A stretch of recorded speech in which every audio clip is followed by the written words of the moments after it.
Assalamualaikum warahmatullahi wabarakatuh. Pemirsa TV Mega Ibnu Abbas yang berbahagia. Alhamdulillahirabbil alamin, Allah masih tetap memberikan nikmat iman, nikmat Islam dan kesehatan untuk kita semua.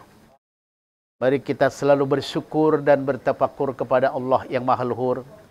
Salawat dan salam semoga selalu dilimpahkan kepada Nabi besar Muhammad sallallahu alaihi wasallam.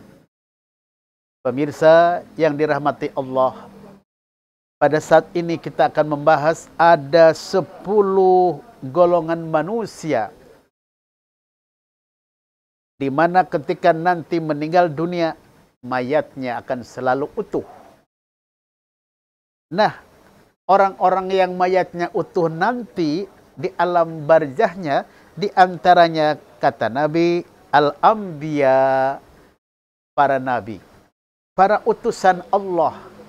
Mereka jasadnya akan selalu utuh, selalu hebat. Inilah anugerah Allah bagi hambanya yang tentunya sangat dicintai oleh Yang Maha Agung. Para rasul, para anbiya, mereka berjuang menegakkan kebenaran di dunia tanpa pamrih. Dia berjuang selalu ikhlas, tanpa nuntut bayaran ataupun gaji dan sebagainya. Dia berjuang pagi, siang, sore, malam, yang dituju hanya satu, ridha Allah. Ketika berjuang tidak pernah mengeluh, tidak pernah cengeng, tidak pernah minta ini, minta itu. Yang diminta hanya rahmat Allah dan ridhonya. Inilah utusan Allah, inilah para anbiya. Oleh karena itu wajar dan sangat pantas sekali anbiya ketika wafat jasadnya utuh, kata Rasulullah, sampai hari kiamat. Subhanallah. Luar biasa. Yang kedua, hamba Allah yang jasadnya nanti selalu utuh, kata Nabi, wal ghazi. Ini orang-orang yang selalu berperang di jalan Allah. Dia perang menegakkan kebenaran, dia perang mencari rahmat Allah, mencari ridho Allah, tidak mencari pangkat, tidak mencari kedudukan, tidak mencari harta ataupun wanita dan sebagainya. Yang dicari ridho Allah. Nah, ini kelompok ini akan mendapatkan ridho Allah, dan ketika wafat pada saat berjuang jasadnya utuh, kata Rasulullah. Subhanallah. Yang kemudian, kelompok yang ketiga, orang-orang yang selalu jasadnya utuh, wasyuhada, orang-orang yang syahid, orang-orang yang mati syahid. Apakah syahid dunia akhirat? Dia niat karena Allah, atau syahid akhirat saja? Dia meninggal akan mendapatkan tempat di alam barzahnya yang luar biasa. Jasadnya utuh, jasadnya tidak akan hancur. Dan ini sering ditemukan oleh para penggali kubur. Ketika dia menggali kubur, pas digali hanya sekitar 1 meter, kok ada jasad. Pas dilihat kain kafannya, persis baru jasad dikuburkan saat itu. Padahal dilihat batu nisannya sudah 350 tahun. Ini terjadi peristiwa ini di Saudi Arabia. Ketika para arsitek sedang membuat jalan tol, kebetulan ada kuburan yang harus digali, digalilah semua kuburan. Pas yang satu digali, jasadnya utuh. Dilihat di batu nisannya, itu adalah makam ulama, dan lamanya sudah 350 tahun.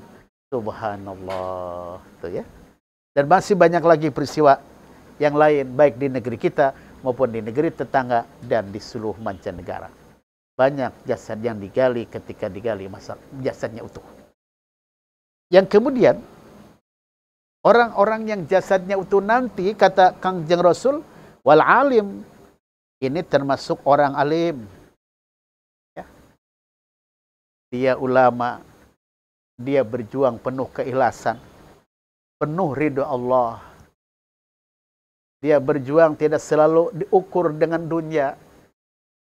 Dia bekerja tidak diukur dengan berbagai nilai-nilai fi, tapi hanya karena Allah. ulama yang tulus, ulama yang ikhlas, ulama yang soleh, ulama yang baik, ketika meninggal jasadnya akan utuh, kata Rasulullah. Kita bisa ngaji, kita bisa beribadah dengan baik, ini dengan jasad. Apa? Dengan jasa ulama. Dengan jasa ulama kita bisa menjadi orang alim. Oleh karena itu, orang-orang alim yang tulus dan ikhlas ketika meninggal jasadnya akan utuh. Yang berikutnya, pemirsa TV Mega Ibnu Abbas, orang-orang yang jasadnya utuh menurut baginda Rasul, wahamilil Quran, para penghafal Al-Quran, para hafiz dan hafizoh. Dia baca Quran hanya karena Allah. Dia baca Quran hanya ingin mendapat rahmat Allah, ingin mendapat anugerah dari Allah, mendapat pahala dari Allah. Jadi tidak ria, tidak pamer. Para pembaca Al-Quran yang hatinya penuh ketulusan, yang hatinya penuh dengan rahmat Allah yang dicari, ridha Allah yang dia gapai, ketika meninggal, kata Nabi, jasadnya akan utuh. Subhanallah, subhanallah, subhanallah. Yang kemudian, orang-orang yang jasadnya utuh ketika meninggal dunia, selain para hafiz dan hafizoh, wal imamul adil, pemimpin yang adil, pemimpin yang bijak, pemimpin yang selalu menempatkan sesuatu pada tempatnya. Kalau ada orang yang salah, dia mendapat hukuman sesuai dengan kesalahan. Dia benar, dia ditempatkan pada tempat yang benar.